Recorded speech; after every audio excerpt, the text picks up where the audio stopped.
Okay, अस्सलाम वालेकुम। This is our second class control system में और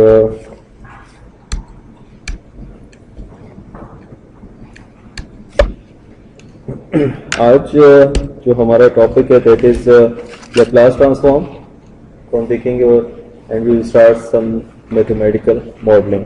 ठीक है। सो बेसिकली लैप्लास ट्रांसफॉर्म आपका यूज़ होता है मैथमेटिकल मॉडलिंग के लिए। जो मैथमेटिकल मॉडल क्या चीज़ होती है पहले तो ये देख लिया जाए। मैथमेटिकल मॉडल आपका ये होता है कि जैसे कि हमने लास्ट लेक्चर में डिस्कस किया, बहुत सारे फिजिकल सिस्टम्स हमने देखे हैं जिनको हम कंट्रोल कर सकते हैं, उनका कंट्रोल सिस्टम डिज़ाइन कर सकते हैं। अब वो जो फिजिकल सिस्टम है नॉर्मली हम उसके ऊपर एज इट इज़ काम नहीं कर सकते रन टाइम के ऊपर कि हम कंट्रोलर बनाए उसके ऊपर चेक करें, कंट्रोलर गलत हो गया तो मे बी सिस्टम आपका जो है वो डैमेज हो सकता है। ठीक है। So that's not feasible thing. So the feasible thing is कि हम उस चीज़ को पेपर पे लें, उसको हम कंप्यूटर सॉफ्टवेयर के थ्रू सिमुलेट करें, अपना कंट्रोल सिस्टम डिज़ाइन करें और कंट्रोल सिस्टम डिज़ाइन करने के बाद हम उसको जिस वक्त हमारे पास 90 to 95% एक्यूरेट रिजल्ट आ जाते हैं सिमुलेशन में, so we can implement that on our physical system with some modification जो कि हमने सिमुलेशन में किया। ठीक। सो मैथमेटिकल मॉडल एक्चुअली आपका जो फिजिकल सिस्टम है उसके साथ उसको इंटरलिंक कर रहा होता है। ठीक है। अच्छा, अब this is just mathematical model जो इसमें आपको एक डायग्राम नजर आ रही है कि आपके पास यहाँ पे एक फिजिकल सिस्टम है। ठीक है। यहाँ पे आप प्रॉब्लम फॉर्मुलेशन करते हैं और उससे आप mathematical model of the system बनाते हैं। ठीक है। यहाँ पे सारा कंसेप्चुअल एस्पेक्ट्स आपके चलते हैं, mathematical solution of mathematical problem से, जैसे मैंने आपको बताया कि हम उसको मैथमेटिक्स बना लेते हैं, इक्वेशंस बना लेते हैं। जैसे कि एक सर्किट आप एनालाइज कर रहे होते हैं तो सर्किट में आप क्या करते हैं, आप उसकी इक्वेशंस लिखते हैं और करंट्स फाइंड कर लेते हैं। फिजिकली उसमें कितना डिफरेंस आएगा, 5-10% उसमें डिफरेंस आ जाएगा क्योंकि हम जिस वक्त एनालिसिस कर रहे होते हैं तो बहुत सारी चीजों को हम इग्नोर कर रहे होते हैं रियल टाइम के लिए। ठीक है। सो सेम वे यहां पर जिस वक्त हमारे पास एक मैथमेटिकल सोल्यूशन आ जाता है किसी भी प्रॉब्लम का, so we can translate that solution back to our physical system. से कोई भी हो सकता है, इलेक्ट्रिकल सिग्नल हो सकता है, इलेक्ट्रिकल आपका कोई डिवाइस आपने बनाई हो सकती है जो आपका कंट्रोल है, आपकी कोई मैकेनिकल डिवाइस हो सकती है, कुड बी एनीथिंग। सही बात। So this is the way we can obtain the mathematical model और हम उससे फिर वापस जो मैथमेटिकली सोल्यूशन हम बनाते हैं उसको दोबारा हम इंप्लीमेंट करते हैं फिजिकल सिस्टम के ऊपर। अब जो मैथमेटिकल मॉडल हमारे पास आता है वो नॉर्मली क्या होता है, आपका ऑर्डिनरी डिफरेंशियल इक्वेशंस होती हैं या इंटीग्रो डिफरेंशियल इक्वेशंस आती हैं जिसमें इंटीग्रेटर भी आ रहा होता है और इंटीग्रेटर भी आ रहा होता है, डिफरेंशियल्स भी होते हैं। So we have to convert that back into all the differential equation. ठीक है। अब लीनियर जो है, क्योंकि नॉर्मली जो हम इस कोर्स में काम करेंगे वो हमारे पास लीनियर ऑर्डिनरी डिफरेंशियल इक्वेशंस ही होंगी और उसके लिए सबसे आसान तरीका ये, एक तो आपने इलेक्ट्रिक सर्किट एनालिसिस 2 में पढ़ी है कि डिफरेंशियल इक्वेशंस आपके पास आ जाती हैं, एज ए सब्जेक्ट भी आपने पढ़ा है कि उनको कैसे सॉल्व किया जाता है। ठीक है। यू कैन सी कि वो काफी लेंथी प्रोसेस होता है आपका कि आप उसमें से इंटीग्रेशन और ये वो काफी सारे स्टेप से गुजरने के बाद आप एक सोल्यूशन तक पहुंचते हैं। सही। दूसरा जो इसका मेथड है that is using the Laplace transform. ठीक है। लैप्लास ट्रांसफॉर्म अप्रोच यूज की जाती है आपकी ऑर्डिनरी डिफरेंशियल इक्वेशंस को सॉल्व करने के लिए। ठीक है। मींस आपके पास कोई भी टाइम डोमेन में कोई आपके पास फंक्शन गिवन है, ठीक, एफ ऑफ टी, आप उसके ऊपर लैप्लास ट्रांसफॉर्म का ये फॉर्मूला है हमारे पास, this is from 0 to infinity F of T e raised to minus st dt। ये इंटीग्रल फाइंड करेंगे आप, you will get the transform, Laplace transform में आपके पास आ जाएगा। ठीक है। ना एक चीज यहाँ पे नोट करें कि ये 0 to infinity है। ठीक है। This is just to make the system causal. 0 से आगे वाली वैल्यूज को लेंगे, 0 से पीछे जो वैल्यूज आ रही हैं उनको हम नहीं ले रहे। ठीक है। इनवर्स लैप्लास में इसका डिफाइन हुआ है ठीक है, दिस इज कि आपके पास अगर कोई एस डोमेन में आपके पास फंक्शन है एफ ऑफ एस की फॉर्म में, सो उसको आप वापस टाइम डोमेन में ले जा सकते हैं, और टाइम डोमेन में ले जाने के लिए हमारे पास इसका इंटीग्रल जो डिफाइन है, this is sigma minus J infinity to sigma plus J infinity F of S E raise power positive S T A D S. इसको इंटीग्रेट करेंगे so you will get the, आपके पास जो आएगा, जो function आपके पास आएगा वो वापस टाइम डोमेन में आ जाएगा। ठीक है बात। So these are formulas. ठीक, अब इसके जो बेनिफिट्स हैं हमारे पास के लैप्लास ट्रांसफॉर्म क्यों यूजफुल है हमारे लिए,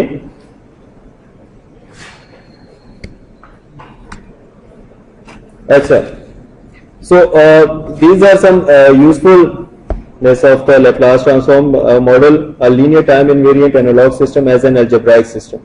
ठीक है, क्योंकि डिफरेंशियल इक्वेशन को सॉल्व करना क्लासिकल मेथड से आपने देखा भी है, दैट्स वेरी कम्बरसम मेथड, उसको काफी मुश्किल से सॉल्व किया जाता है, जबकि लैप्लास ट्रांसफॉर्म में जब आप कन्वर्ट कर देते हैं किसी सिस्टम को, that just becomes your algebraic equation। So algebra is far easier than the solving ordinary differential equations। ठीक है, अब obviously it can convert many functions such as sinusoidal functions, damped sinusoidal functions, exponential functions into algebraic functions of complex variable s। ठीक है, वही बात है कि आपके जो functions हैं उनको convert कर देता है easily algebraic functions में। Now this is an example, very simple example। This is your f of t। ठीक है, जो आपके पास f of t यहाँ पे है वो e raised power minus at है, इसको कन्वर्ट, इसका आपने क्या लेना है, लैप्लास ट्रांसफॉर्म। तो इसके ऊपर जो इंटीग्रल है इसका अप्लाई करें फ्रॉम 0 टू इंफिनिटी, और इसको मल्टीप्लाई कर दिया हमने e raised power minus st से। ठीक है बात। Now this is इसको ऊपर पावर सेम है, जो बेस सेम है, पावर्स को ऐड कर लिया हमने, e raised power minus a plus st, इसको इंटीग्रेट किया हमने, so we got this thing minus e raised power minus s plus a t divided by s plus a। ठीक, now the limit is from 0 to infinity। ठीक, अब infinity इसके अंदर put करें तो क्या आ जाएगा, e raised power infinity is 0 minus e raised power 0 is 1, so we will get minus sign है उसके साथ प्लस हो जाएगा, and we will get 1 over s plus a। ठीक, is it okay?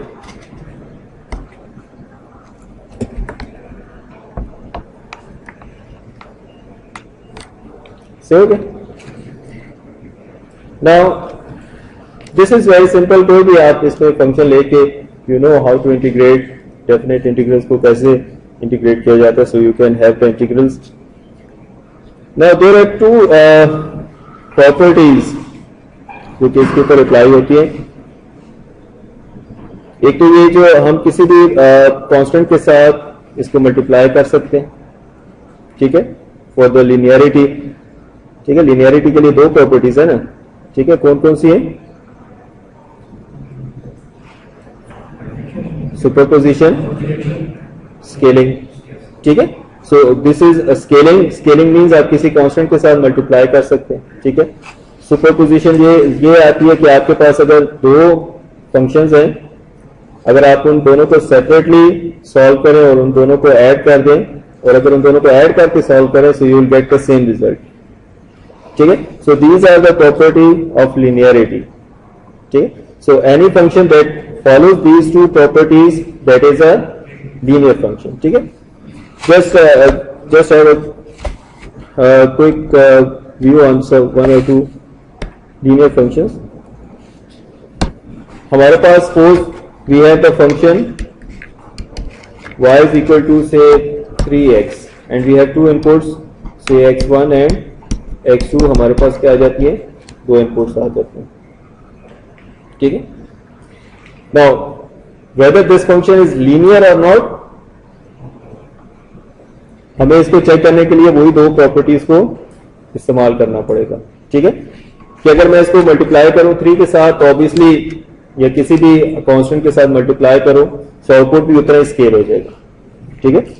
So scaling property तो हो रही है। वाई इसके ऊपर अगर हम ये अप्लाई करें कि जो दूसरी प्रॉपर्टी है हमारे पास सुपरपोजिशन की, so what it will say y1 आपके पास क्या आ जाएगा 3x1, y2 आपके पास क्या आ जाएगा 3x2, ठीक है, और y क्या आ जाएगा 3x1 प्लस 3x2। अब अगर इसके साथ इसको अपोजिट साइड पे प्रूव करें तो हमारे पास अगर मैं इन दोनों को ऐड करूं पहले कि y is equal to 3x1 plus x2, now both results are same, ठीक है, which is equal to 3x1 plus 3x2, ठीक। Now these both results are same, it means this is a linear function, ठीक है। Now what will happen if I just took another function which is the same, now whether it will be linear or not.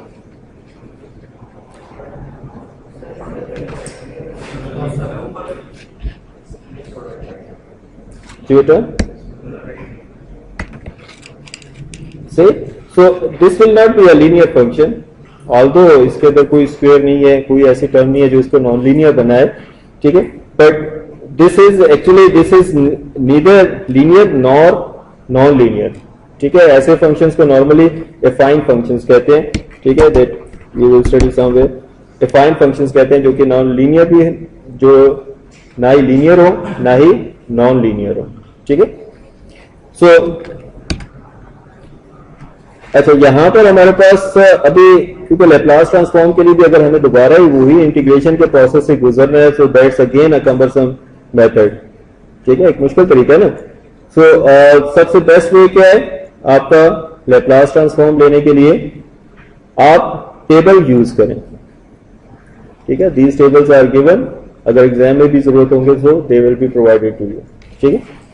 So table में आपके पास फिर given होता है time function है, साथ उसका लैप्लास ट्रांसफॉर्म है, जैसे यूनिट इंपल्स है, लैप्लास ट्रांसफॉर्म उसका 1 आता है, यूनिट स्टेप है 1/s, यूनिट रैंप है t, इसका टाइम डोमेन में फंक्शन है 1/s के, इसका आ जाता है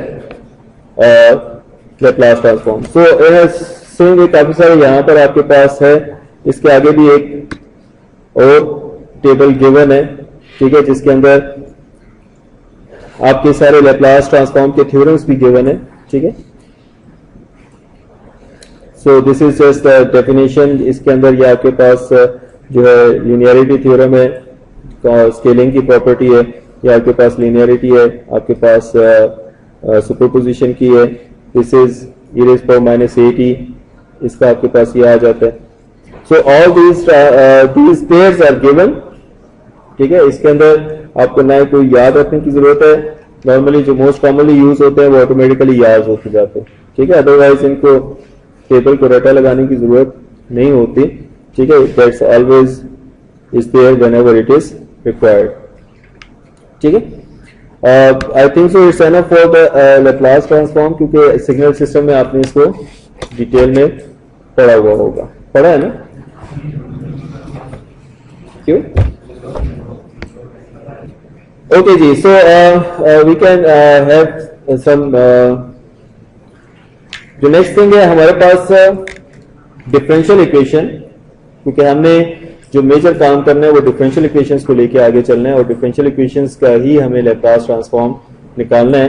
so I will solve just like this one differential equation, this is your example 2.4।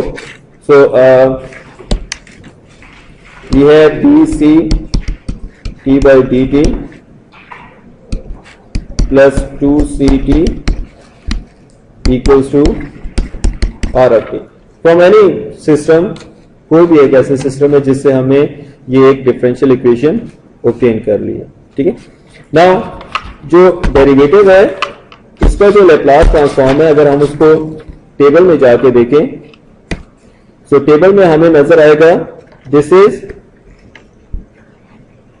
आपके पास जो डिफरेंशिएशन का थ्योरम है for second order and for higher order, आपको ये तीनों गिवन है यहाँ पे, जो आपके मोस्ट कॉमनली यूज होंगे से।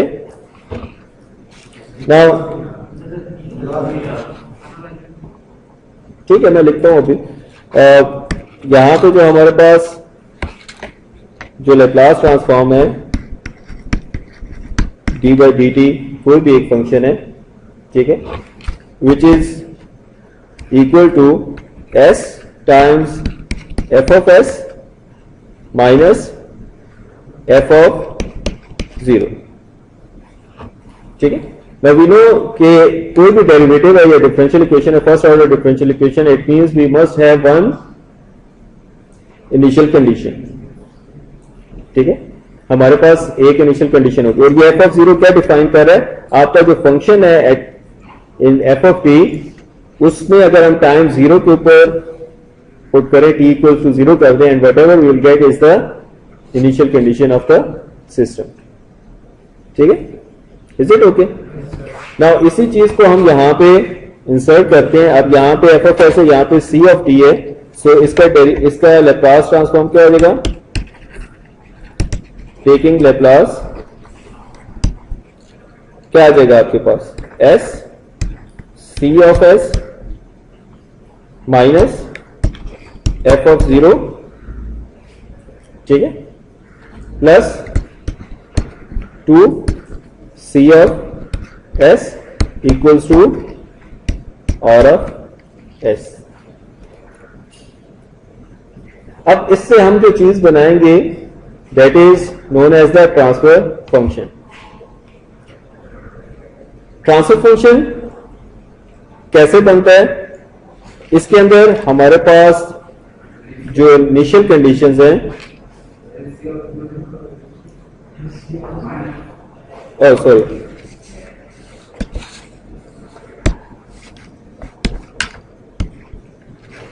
C of 0, see now this is C of 0 plus 2 C of S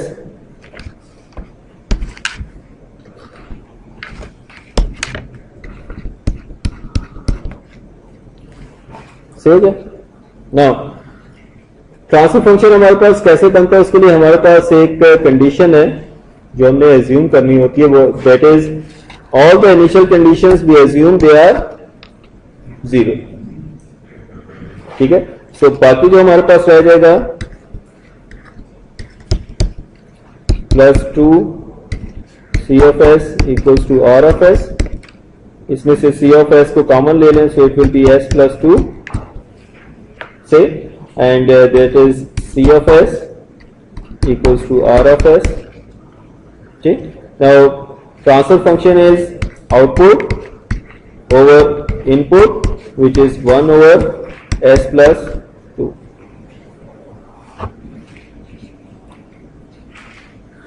ठीक है बात। नाउ यहां पर एक थोड़ी सी डिस्कशन कर ली जाए कि हम इनिशियल कंडीशन को क्यों जीरो एज्यूम कर रहे होते हैं। ट्रांसफर फंक्शन लिखते हुए हम इनिशियल कंडीशंस को जीरो क्यों एज्यूम करते हैं,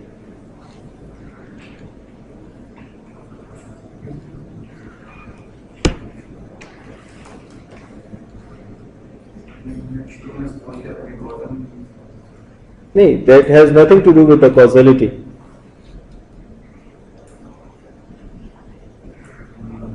देखिए ट्रांसफर फंक्शन आपको क्या चीज दिखा रहा होता है, if you just look at here, ये आपको क्या बता रहा है, आपकी this is your output and this is your input.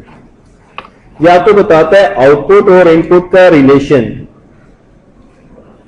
कि इनपुट क्या है और आउटपुट क्या है, ठीक है। It has nothing to do with the initial conditions. Just like अगर भी मेरे पास एक टैंक है, ठीक है, और यहां पर मेरे पास एक इनफ्लो है, एक वॉल्व लगा हुआ है, से now this is my input और ये क्या चीज है मेरी आउटपुट, ठीक। अब ट्रांसफर फंक्शन हमें क्या बताता है कि इनपुट और आउटपुट क्या है, ठीक है। अब अगर फर्ज करें सपोज कि इनिशियली टैंक एम्प्टी है, इसमें कोई पानी नहीं है। अब जब तक ये फिल नहीं होगा, आउटपुट तो नहीं आएगी हमारे पास, और जब तक आउटपुट नहीं आएगी हमारे पास इनपुट आउटपुट रिलेशन कोई नहीं बन रहा। ठीक है, सो इट हैज, अगर इसके अंदर आधा फिल हो, मैं कहता हूं कि ये इनिशियली जहां तक फिल था ये, ठीक है, इनिशियली ये फिल था, स्टिल आउटपुट हमें कब मिलेगी, जब ये फुल हो जाएगी। So transfer function has nothing to do with the initial conditions. See, so we assume कि for transfer function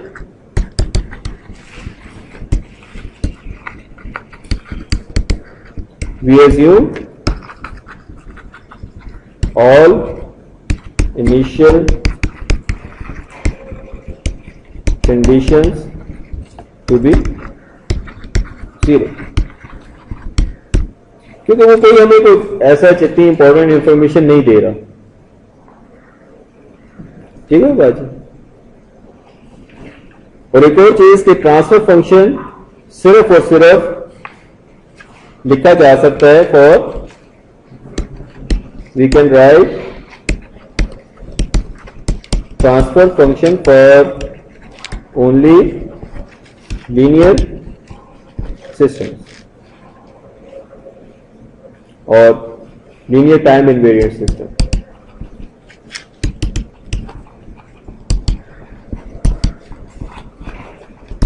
अगर हमारे पास नॉन लीनियर सिस्टम है, जो हमारे पास डिफरेंशियल इक्वेशंस हमने अगर ली हैं, वो अगर हमारे पास नॉन लीनियर है तो हम उन्हें फर्स्ट क्या करेंगे, लीनियराइज करेंगे। लीनियराइज करने के लिए क्या चीज इस्तेमाल करते हैं, टेलर सीरीज और मैक्लारन सीरीज, स्पेशल फॉर्म है उसकी। ठीक है, हम उसको अप्रोक्सीमेट कर लेते हैं ना।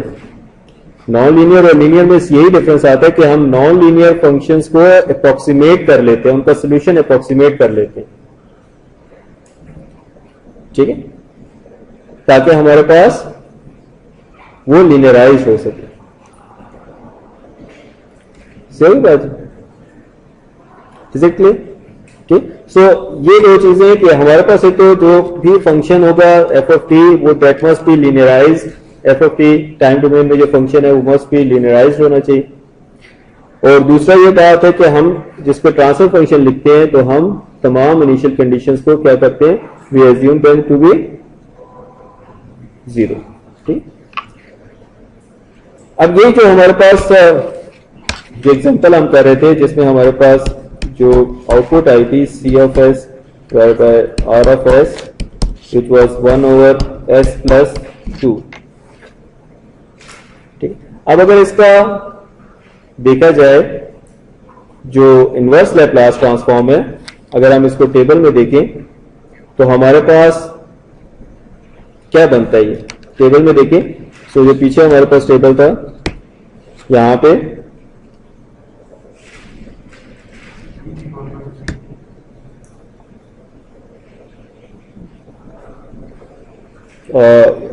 I think so it's not a complete table. Yeah. So this will be equal to e raised to power minus 2 t u of t. ठीक है, सो सॉरी अभी u of t नहीं है इसके साथ, because r is here. ठीक है, so c of s by r of s which will be equal to e raised to power minus 2t. सही बात है ना।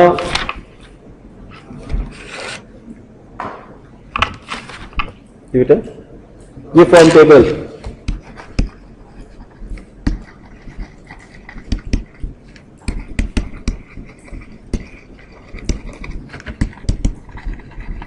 टेबल एंट्री में आपको बता देता हूं, टेबल में एंट्री हुई है।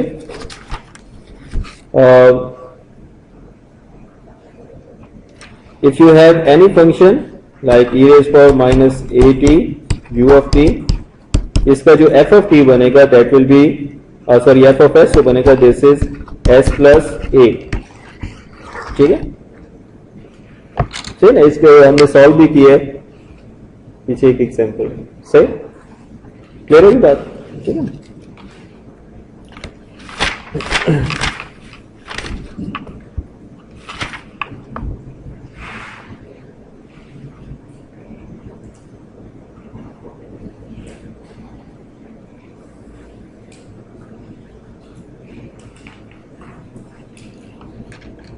so in continuation to this example, there is another example, example 2.5.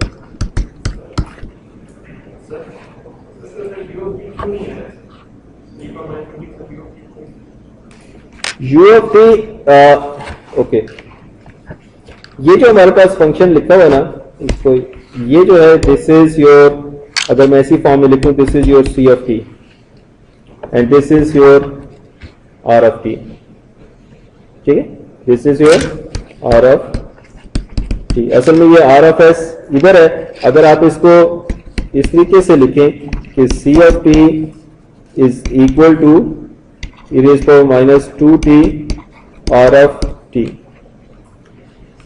ठीक है, so that will give you the same thing, ठीक, इसी चीज को यहाँ पे अभी क्लैरिफाई हो जाती है, that comes in the example 2.5, ठीक है। now वो example 2.5 में क्या कहता है कि हमारे पास अब जो r of t है is equal to u of t, कि अगर हम जो इनपुट है उसको स्टेप इनपुट ले लें, सो इसका लैप्लास ट्रांसफॉर्म क्या बन जाएगा, R of S equals to U of T का क्या है, 1 over s, ठीक है। Again from the table U of T का लैप्लास ट्रांसफॉर्म आपके पास क्या है, 1 over s, ठीक। नाउ इसको सॉल्व करते हैं, we have C of s by r of s which is 1 over s plus 2. Now s को इस साइड पे मल्टीप्लाई कर दें, so what I will get, C of s which is equal to 1 over s plus 2 into r of s. अब r of s क्या है हमारे पास, 1 over s से, अब इसको इसमें इंसर्ट कर दें, so C of s will be equal to 1 over s into s plus 2, ठीक। now we have to find the solution। अब अगर हम इसका solution find करते हैं, so what we will get, इसको सबसे पहले क्या करेंगे, हम पार्शियल फ्रैक्शन से इसको अलग कर लें, ठीक है, so that will be a1 over s plus a2 over s plus 2, so that comes out to be 1 over 2 by s plus 1 over 2 by s plus 2, ठीक है। now 1 over s क्या है, यूनिट स्टेप। अब इसका inverse Laplace लेते हैं,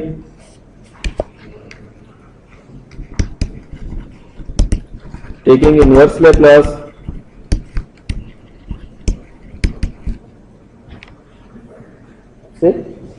inverse Laplace अब हम इसका लेंगे, so what it will be, this is equal to C of t, again consulting the table, 1 over s unit step है ना, उसका टाइम डोमेन में क्या आता है, 1, ठीक है, so it will be t ramp का आता है, ठीक है, यूनिट स्टेप 1 होता है, ठीक। It will be 1 over 2 plus 1 over 2, इसका हमने देखा है पहले क्या था, e raised to power minus 2t, ठीक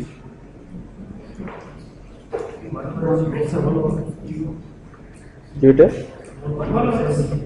1 over s is unit step है ना, वापस टेबल में देखें,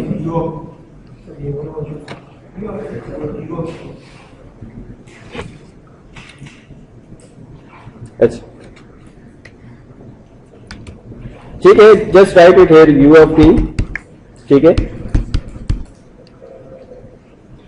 ठीक है, because we know that step हमारे पास क्या होता है, यूनिट स्टेप की बात हो रही है, सो इसका magnitude remains at 1 for all the time, ठीक है,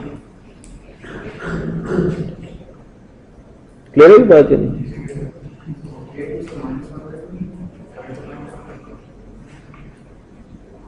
yes, it's minus.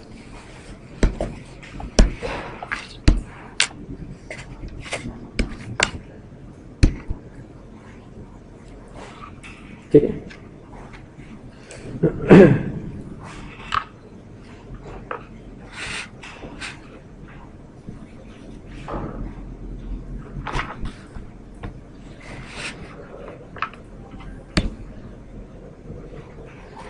अच्छा, so the next is it clear now? So आपके पास कोई भी डिफरेंशियल इक्वेशन गिवन है, you can write the transfer function for that.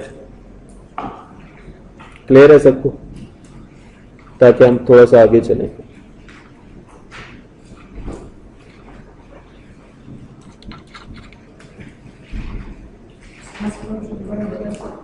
हाँ, किस चीज का?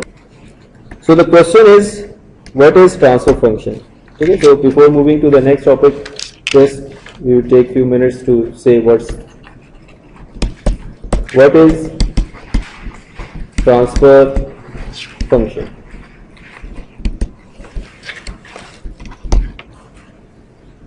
ट्रांसफर फंक्शन क्या है कि हमारे पास कोई भी एक सिस्टम है जिसको हमने एक इनपुट दिए और एक आउटपुट जनरेट हुई है. Say in time domain it is R of T, in time domain output is C of T. ठीक है. अब हमने इस सिस्टम को एनालाइज करना है. इट कुड बी सिस्टम, ये कोई इलेक्ट्रिक नेटवर्क हो सकता है. ठीक है. कोई सर्किट हो सकता है. ठीक है. तो सिंपल एक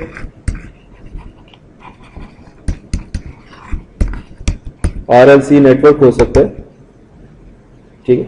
जिसके आप इसको सॉल्व करेंगे. ठीक. ट्रांसफर फंक्शन क्या चीज है कि जब इससे आप, this is your physical system, ये आपका क्या है? Physical system. ठीक है. फिजिकल सिस्टम से जो चीज आप बनाते हैं वो चीज क्या आती है आपके पास?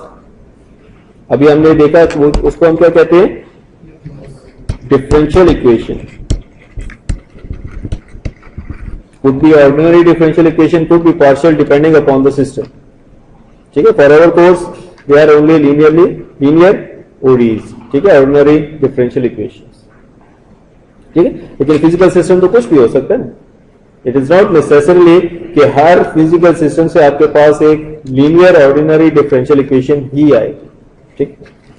अब इस डिफरेंशियल इक्वेशन को सॉल्व करने का मकसद क्या होता है? इधर you are finding the current in the system. ठीक है. यही होता है. और इधर you are finding some voltage sources, say VR, VR और VC समवेयर. कंपोनेंट्स के क्रॉस से वोल्टेजेस ड्रॉप हो रही है. Maybe you are finding that voltages से.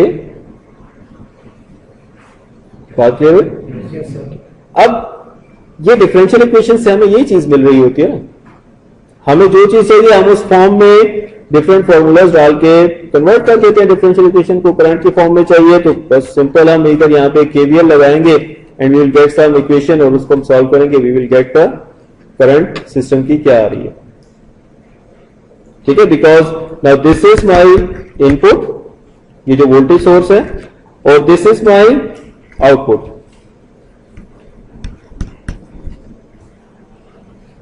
सही बात. यहां तक क्लियर है ना बात? कि ये हमारे पास इनपुट आ गई जो हमने वोल्टेज सोर्स दिया हुआ है.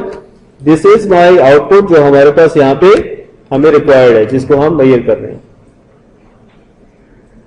अब डिफरेंशियल इक्वेशन को सॉल्व करके हमें डायरेक्टली टाइम डोमेन में वो सॉल्यूशन मिल जाता है उसका. हम इसका क्या करते हैं? नेक्स्ट स्टेप में हम इसका ले लेते हैं लैप्लास ट्रांसफॉर्म.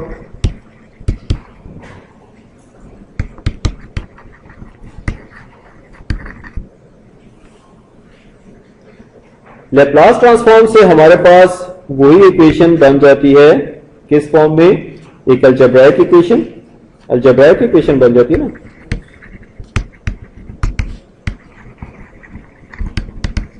और इसके साथ साथ एक और काम हो रहा होता है कि हम डोमेन भी शिफ्ट कर रहे होते हैं। यहां पर हम किस डोमेन में हैं? यहां पर हम हैं टाइम डोमेन में, और यहां पर हम किस में हैं?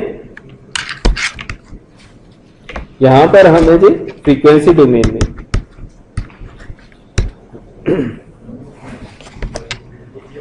ठीक है, सो this is time, this is frequency. ठीक है, वो मैंने यहां पे कलर चेंज किया। ठीक है, हमारा डोमेन भी चेंज हो जाता है। अब जैसे कि हम फ्रीक्वेंसी डोमेन में आते हैं, यहां पर हमारे पास जो जस्ट लाइक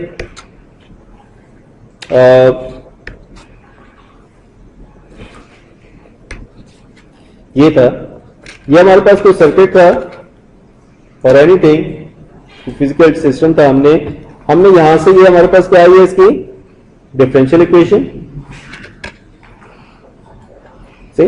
इस डिफरेंशियल इक्वेशंस को हमने क्या किया है, लैप्लास ट्रांसफॉर्म फॉर्म में लेके।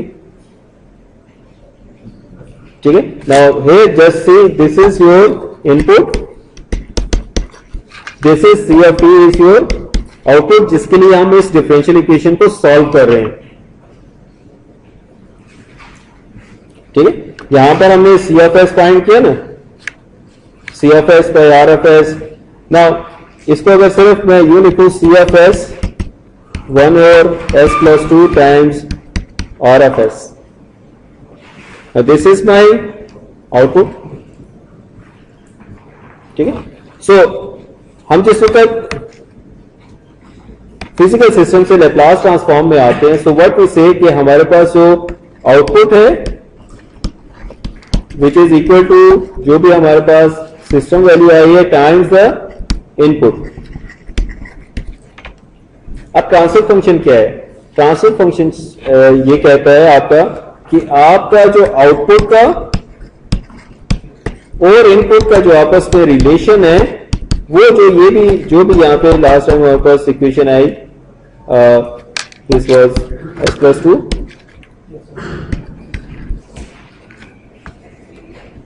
नाउ ये जो चीज है ये हमारे पास क्या है, this is 1 over S plus 2। ठीक है, this is your R of S, this is your C of S. अब ये जो चीज है, ये जो हमारे पास ट्रांसफर फंक्शन है, ये हमें क्या बता रहा है, इस इनपुट का और इस आउटपुट का आपस में रिलेशन क्या आता है।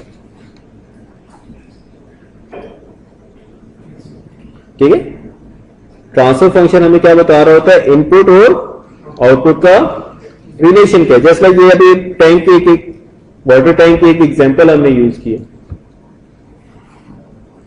तो वाटर टैंक के एग्जांपल में हमने क्या देखा, just like here if I just go back to that slide, कि जो इनपुट हमारे पास आ रही है यहां पे और जो आउटपुट आ रही है, उनका आपस में क्या रिलेशन है, कितना फ्लूइड इनफ्लो है और कितना आउटफ्लो है।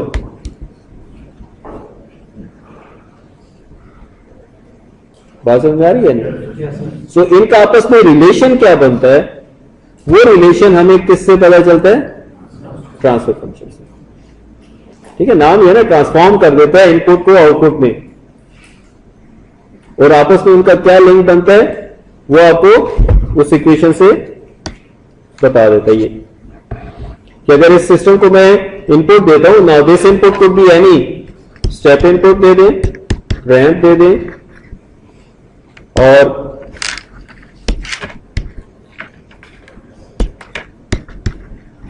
रैंप दे दें, कोई साइनोसाइडल दे दें,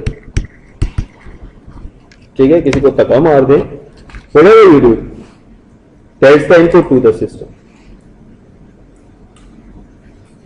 ठीक है, इस इनपुट को वो कैसे ट्रांसफॉर्म करेगा आउटपुट में, that is defined by this function. This is something very crucial thing, क्योंकि हमें इन दोनों का आपस में रिलेशन बता रही होती है। Now is it somehow clear कि ट्रांसफर फंक्शन क्या चीज है टू एवरीबॉडी? ठीक है, okay, now we are familiarized with this transfer function, we can move on to the modeling.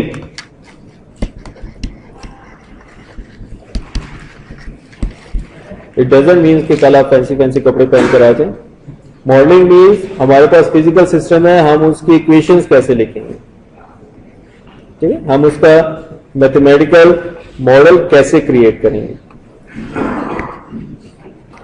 Okay, so modelling सबसे पहले जो हम देखेंगे that is electric network transfer function.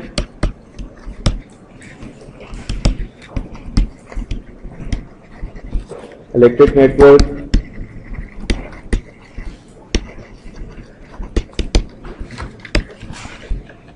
इसे इसलिए शुरू करें because you are familiarize with these models. आपको इनका सर्किट्स का अच्छा खासा idea being an electrical engineer और द पावर इंजीनियर. अगरचे पावर थोड़ी कम नहीं है. So we have actually 3 components जो कि नॉर्मली हम यहां पे देखते हैं, ठीक है. And this is first one is your capacitor, ठीक है. इसमें हमारे पास डिफरेंट रिलेशनशिप हैं जो कि यूज की जा सकते हैं, जो आपको इसके आते भी है. करंट वोल्टेज का क्या रिलेशन है, ठीक है, करंट और चार्ज का या वोल्टेज चार्ज का आपस में क्या रिलेशन है, ठीक है. सो वी विल सी कि हमारे पास जो इसमें डिफरेंट आते हैं, जस्ट लाइक अगर हम देखें वोल्टेज करंट रिलेशनशिप, ठीक है, तो हमारे पास इसकी क्या वोल्टेज बनती है, V of T equals to 1/c integral of 0 to t I t d tau. So this is some dummy variable for integral tau. और अगर हम इसका करंट वोल्टेज रिलेशन देखें तो हमारे पास क्या बनता है, which is I of t equals to c dv t by dt. Voltage और चार्ज का रिलेशन देखें, so it is v of t equals to 1/c q t, ठीक.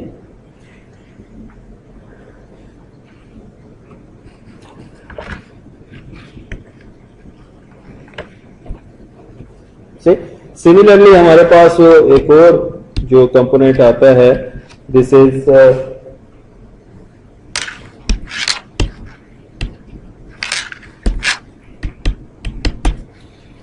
योर रेजिस्टर, ठीक है.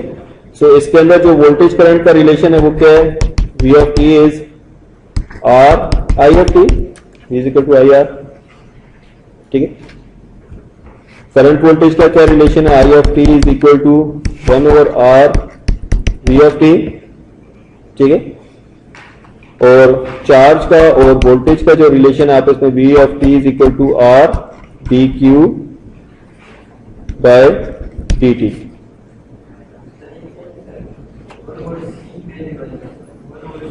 q of t, this is q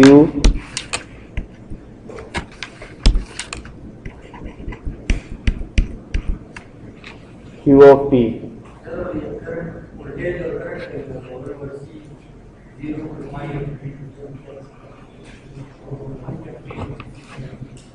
I of tau, ठीक है. tau just it's integral dummy variable, ठीक है, ताकि ये जो आपकी लिमिट्स वाला t है और वो t आपस में कंफ्यूज ना हो, ठीक है. So that's why we use some dummy variable in the integrals say. Similarly हमारे पास जो तीसरा जो कंपोनेंट है दैट इज इंडक्टर. और इंडक्टर में हमारे पास वोल्टेज रिलेशन क्या है, that is L di by dt say. और हमारे पास जो करंट का रिलेशन आ जाएगा that will be I of t equal to 1/L integral 0 to t v tau d tau. See? Is it okay? और जो चार्ज का रिलेशन आ जाता है that is v of t equals to L d square q by T T square.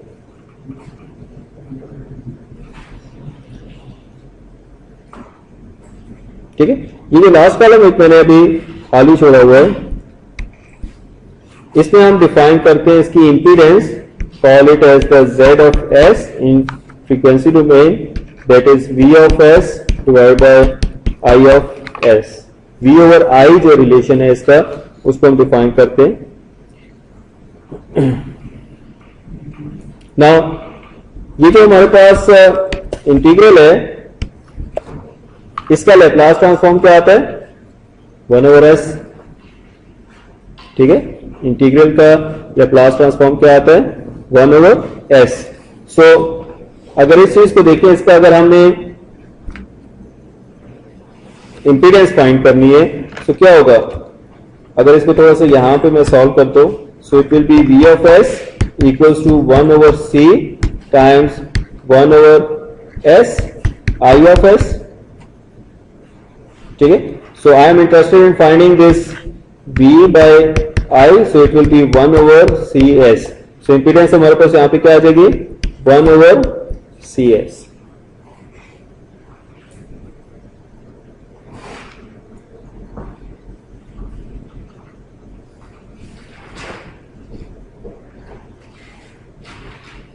Is it okay?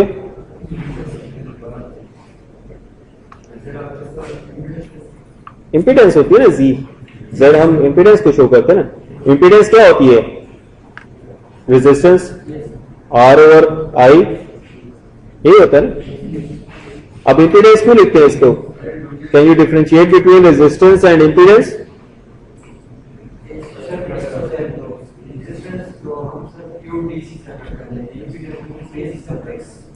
नहीं, ठीक है, AC circuits में हम उसको हम इंपीडेंस कहते हैं, लेकिन क्यों कहते हैं?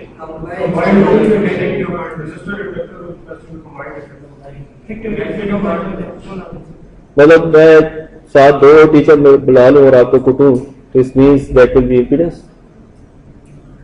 कंबाइंड इफेक्ट से क्या बुला रहे? मुझे नहीं समझ आया, कंबाइंड इफेक्ट किस पे कह रहे हैं?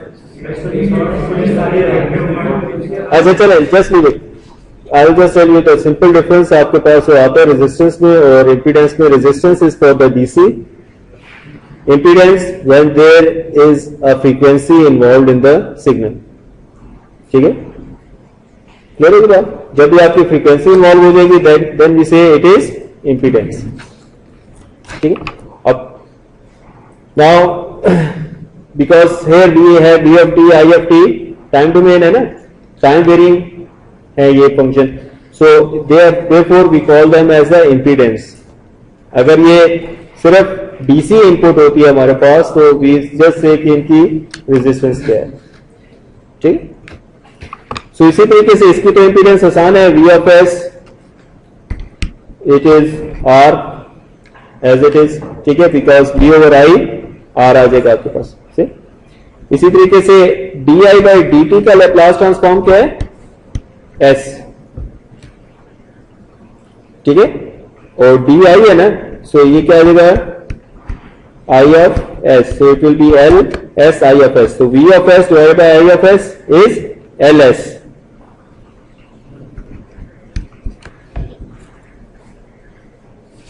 Is it okay? देखो ये जो इंडक्टर है, इसका वोल्टेज और करंट रिलेशन क्या है? L D I by D T. अब इसका लैप्लास ट्रांसफॉर्म लें,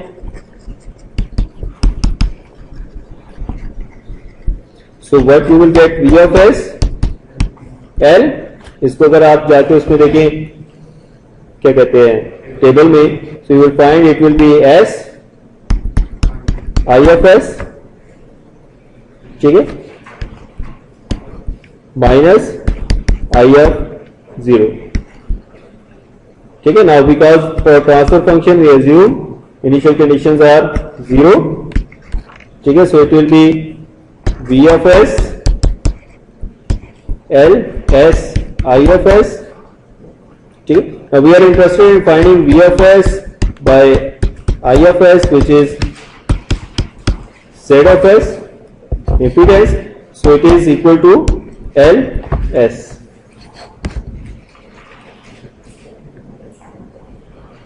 Is it okay? So that's why we have here this L of S. Now we will just take this simple circuit from example 2.6, and remember these are all from the I have just fourth edition of the book. Okay, so if the example numbers are different in fifth edition, just उनको match करना है आपस में. बेटा जो मर्जी follow करें उससे कोई फर्क नहीं पड़ता, कंटेंट्स आर सेम. ठीक है, मैं वही कह रहा हूं कि अगर उसमें कोई आगे पीछे दी हुई example, so you must make sure कि आप जो सॉल्व कर रहे हैं एग्जाम्पल वो वही है जो इसके अंदर है. Now we have this circuit, so this is your L, this is R, this is C. And the example says that we are interested in finding the transfer function relating the capacitor voltage. ठीक है, so we are interested in finding VC of S divided by V of S. So this is my VC plus minus. This is my I of t, this is my V of t. So पहला काम क्या है कि हम इसको differential equation इसकी लिखें. ठीक है, डिफरेंशियल इक्वेशन क्या आ जाएगी इसकी? L using KVL L di by dt plus RI t plus 1 over C integral of 0 to t I tau d tau equals to V of t.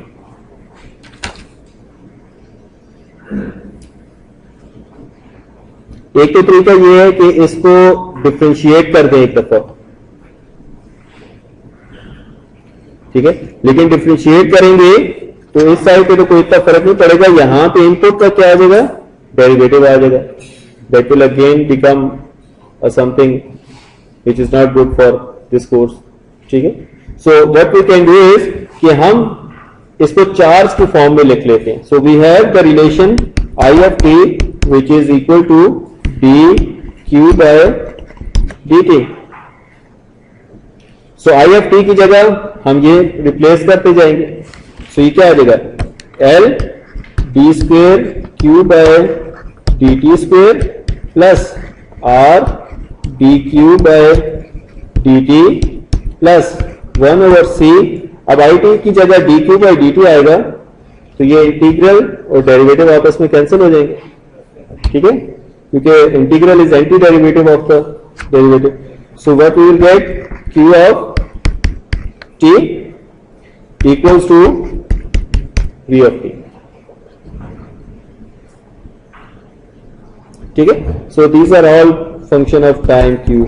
ठीक, इसके बाद ये मैं t नहीं लिख रहा हूं साथ, सही, ताकि जरा नाउ वी कैन से, क्योंकि हमें V of c by V चाहिए तो हमें ये इक्वेशन V of c की फॉर्म में चाहिए. अब चार्ज तो हम इस तरीके से लिख सकते हैं q equals to CVC, लिख सकते हैं ना? ठीक है, so what I will get here, इसको इसमें इंसर्ट कर दें. So I will get LC DVC by DT square plus RC, ठीक है, DVC by dt plus C और C आपस में कैंसिल हो जाएगा. I will get VC equals to V. Now it's assumed VC and V are time functions. T bracket में मैंने नहीं लिखा. ठीक है, just to simplify the things. अब इसका लैप्लास ट्रांसफॉर्म ले लें, taking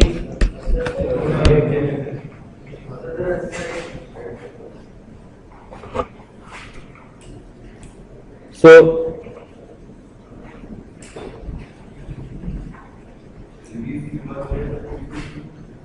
equals to V, T मैंने एज्यूम किया कि ये लिखा हुआ बस सबके साथ, ठीक है।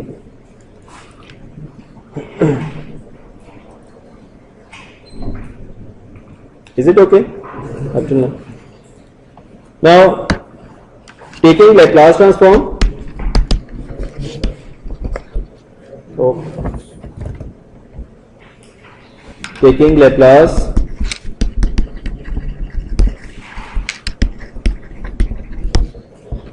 transform, क्या आ जाएगा मेरे पास? Assuming all initial conditions are 0. So, जो हमारे पास ये इक्वेशन आई है LC v square second derivative है, तो इसका लेप्लास ट्रांसफॉर्म क्या आ जाएगा? LC s square VC of s, ठीक, प्लस यहां पे हमारे पास क्या है? RC dVC by dt, first derivative है, so it will be s VC of s plus we have only VC V of t है ना, so this will be VC of s equals to V of s। सही होगी बात? Now just ये जो equation है इस side से हम V of c कॉमन ले लेते हैं इसमें से, सो what I will get? LC s square plus RC s plus 1 VC of s equals to V of s। Now we are interested in finding VC of s divided by V of s, so it will be 1 over LC s square plus RCS plus 1। अब standard form इसकी बनानी हो तो क्या करेंगे? s square जो highest term है उसके कोएफिशिएंट को 1 कर दे, ठीक है। सो इसमें से LC कॉमन ले लें, सो LC कॉमन लिया तो ऊपर मेरे पास 1 ओवर LC आ जाएगा, this will be s square, RC में से LC कॉमन लें तो क्या आ जाएगा? R by L, ठीक है, प्लस 1 ओवर LC।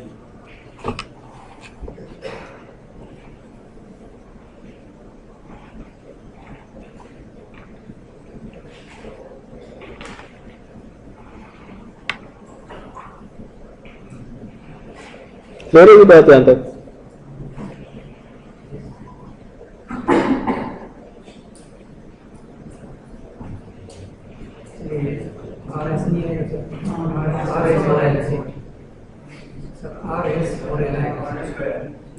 हाँ, तो R by L into S है ना,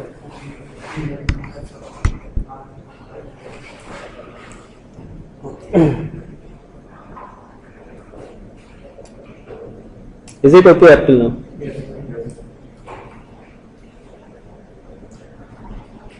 समझ आ रही है कि नींद ही आ रही है?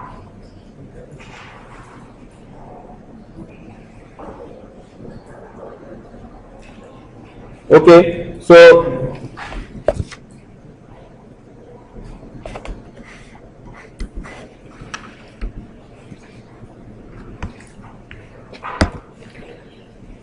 अब यही सर्किट है हमारे पास,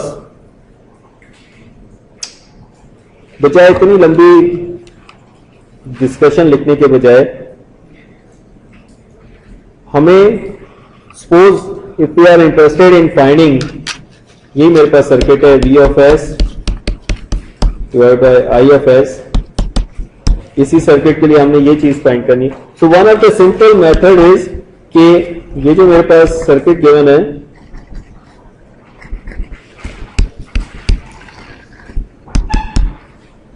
this is your L, R, C, this is your I of t, this is your V of t।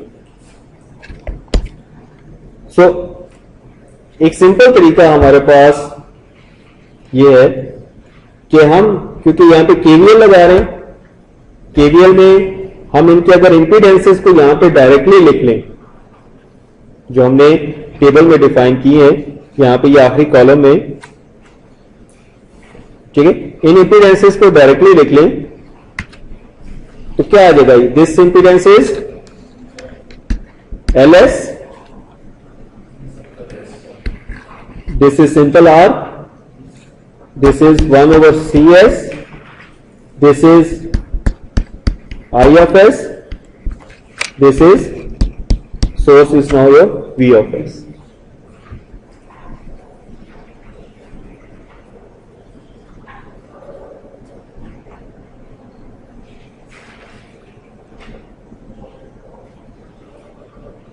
ठीक है बात ना?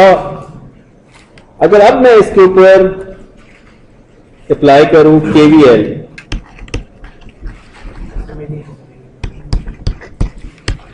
ये बेटा हमने क्या किया कि हर कंपोनेंट की कंपोनेंट वाइज, ये मैंने रेड कलर में यहां पे लिखी है, इंपीडेंस लिख ली है।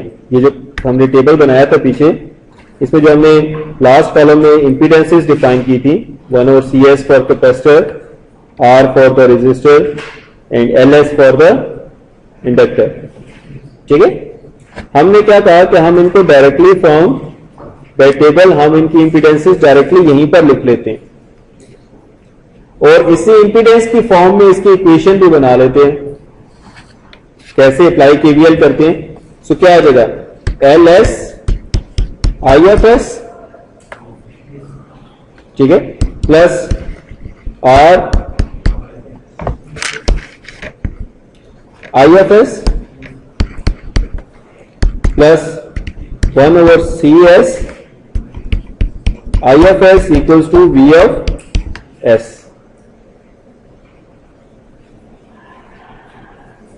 से अब इसमें IFS कॉमन ले लें, so what I will get LFS plus R plus 1 over CS times IFS equals to V of S. ठीक, now we are interested in finding this V of S by I of S. So V of S by I of S will be equal to 1 over LS plus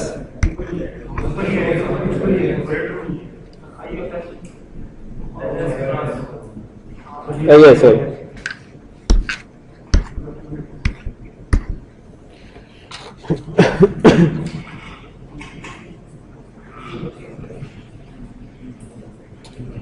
So it will be sorry.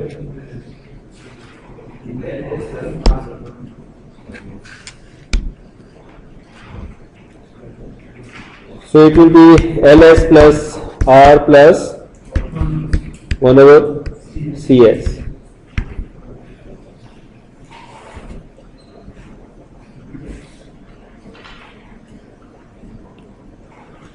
Same logic. Is it okay now? Now इसका एक और shortcut method है, ठीक है। So I will not recommend that for your exam unless or otherwise it is specified in your exam कि आप shortcut method को use करें। अगर आप स्टेटेड नहीं है, कोई मेथड स्टेटेड नहीं है, तो आपने पूरा स्टेप बाय स्टेप सॉल्व करना है, ठीक है। पूरी डिफरेंशियल इक्वेशन लिखेंगे, उसका लैप्लास ट्रांसफॉर्म लेंगे, then you will find the transfer function everything. लेकिन शॉर्टकट मेथड आपका बहुत इजी है, that gives you in the instant of time you can write this equation.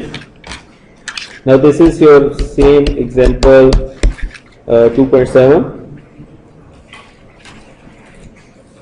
which says that without writing a differential equation, और कुछ भी नहीं लिखना हमने हमारे पास वही सर्किट है,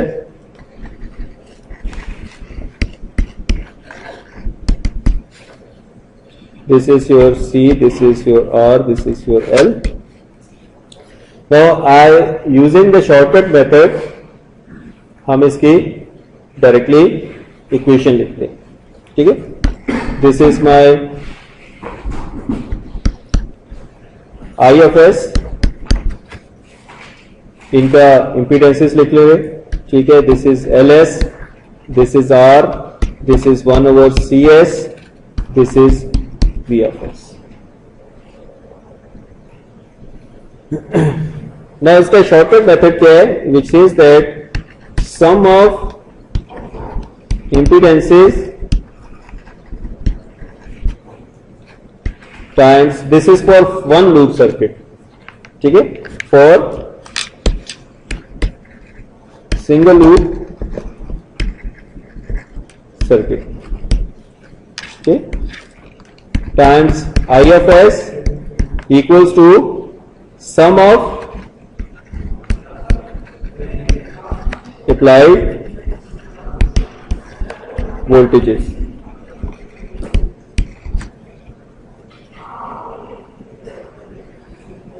ठीक है बात।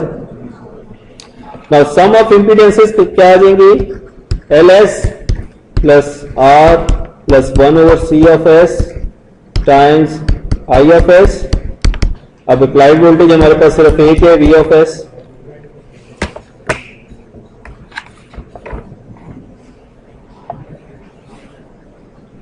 से अप्लाइड वोल्टेज हमारे पास सिर्फ एक ही है, V of S। So this example says we have to find I by V. So I over V will be 1/LS plus R plus 1/CS. So see, हमने जब पहला मेथड यूज किया, we have एक पूरी differential equation लिखी जी, एक example में I और V मांगा, ठीक है। सो whatever is the example, if it is V over I, still the same thing। करो बात है कि now we have, although we have this shortcut method, direct method, जो कि हम इसके ऊपर अप्लाई कर सकते हैं, but again remember, not recommended for your exam, you can get the marks deduction। Loop ज्यादा हो जाए तो फिर हम क्या करते हैं,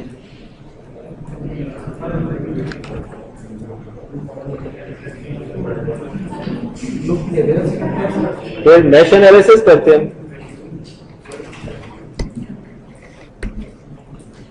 जब लूप हमारे पास ज्यादा हो जाए तो हम क्या कर सकते हैं,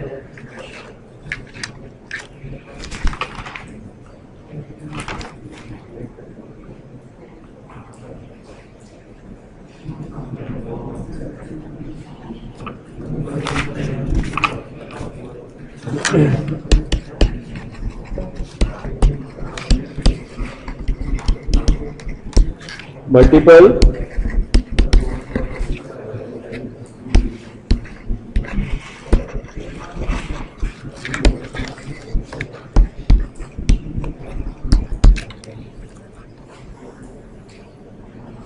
सही। सो आई होप सो कि मैश एनालिसिस तो आता ही होगा, या वो भी नहीं पढ़ा।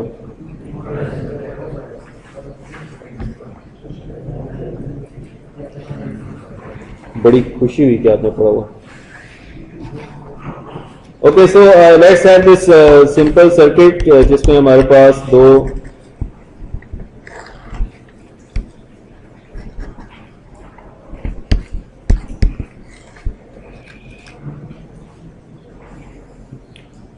ठीक है, दो हमारे पास लूप्स हैं। This is your R1, this is your R2, this is your L, this is your C, here is your I1, I2, say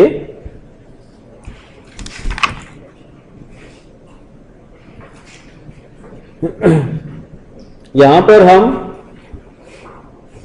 differential equation भी लिख सकते हैं, और वी कैन डायरेक्टली राइट कि इनके इंपीडेंसेस लिख दी जाए। आर की रेजिस्टर की इंपीडेंस क्या आ जाएगी, R1, इसकी इंपीडेंस क्या आ जाएगी, LS, इसकी इंपीडेंस R2, और इसकी इंपीडेंस 1/CS, और this will be your I1 of S, I2 of S, and this will be your V of s. ठीक है, this is your example 2.10 and it says that we have to find out I2 by V. Now first thing is to write the loop equations, apply the KVL. ठीक है, so पहले loop के लिए हमारे पास क्या इक्वेशन आ जाएगी, R1 plus R1 times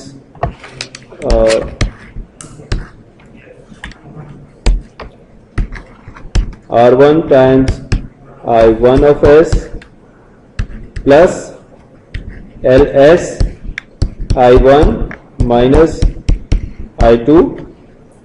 ठीक है, is it okay? कोई प्रॉब्लम? हाँ, समझ आ रही है?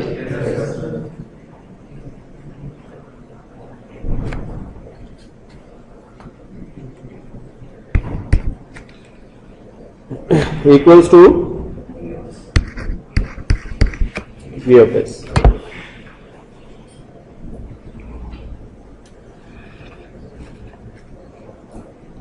Now it will be R1 I1 plus LS I1 minus LS I2 equals to V of s.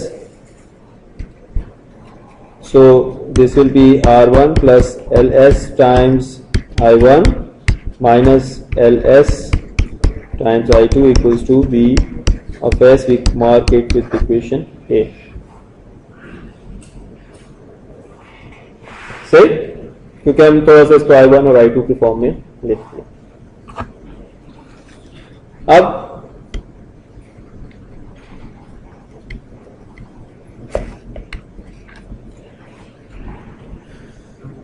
लिख लिए.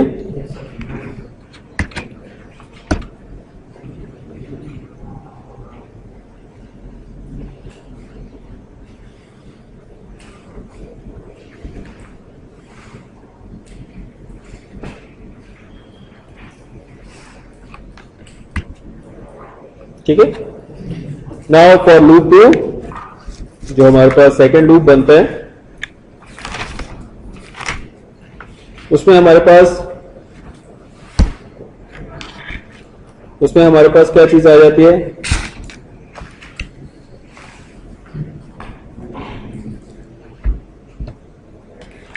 हमारे पास उसमें आता है जी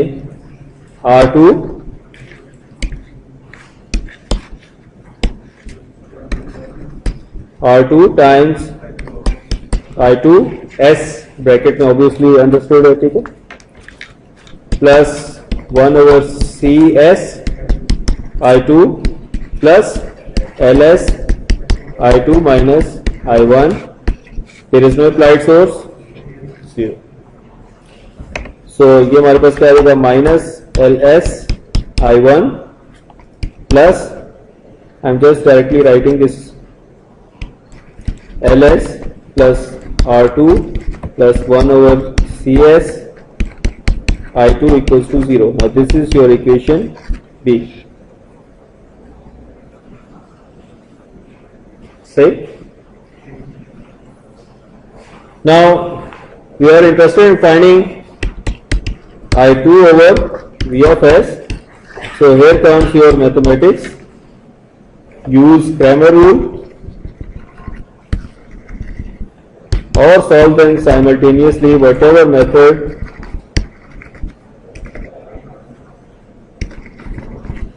method you use, it's okay for me. Okay? But I am not solving this Cramer rule or anything. Is it okay? Now we have these two equations, two unknowns, two equations. ठीक है, highly predictable system, दोनों में से आप दो equations हैं, दो unknowns हैं, you can solve them easily, use any method. Okay जी, so just summing up this thing कि इसका शॉर्टकट मेथड हमें क्या कहता है. शॉर्टकट मेथड हमें क्या कहता है, सम of impedances around mesh 1 times I1 minus sum of impedances common to both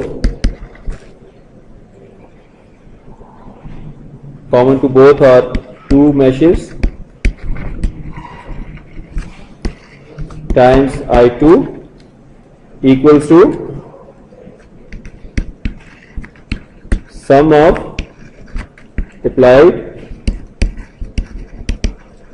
voltages or sources. ठीक. For second loop, this is minus sum of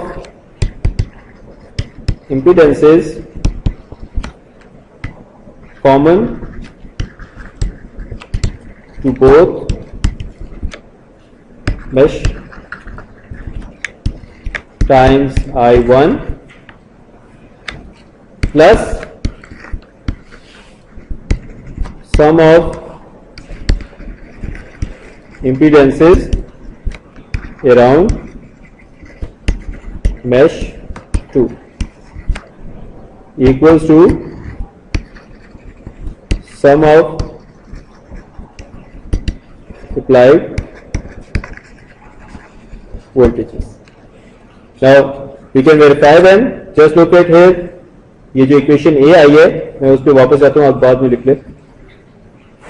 अब ये देखिए अराउंड द मेश 1 हमारे पास कितनी इंपीडेंस है R1 और LS, sum of impedances times I1 of S minus common to both impedances that is LFS, ये common है, times I2 equals to sum of applied sources in the mesh that is only V of S.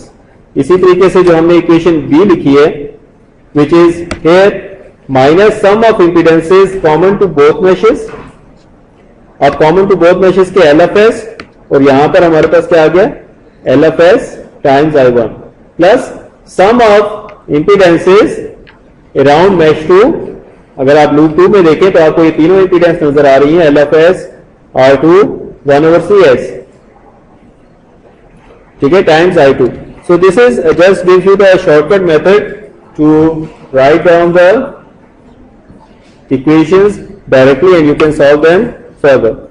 So by this we are ending our lecture here. Allah Hafiz.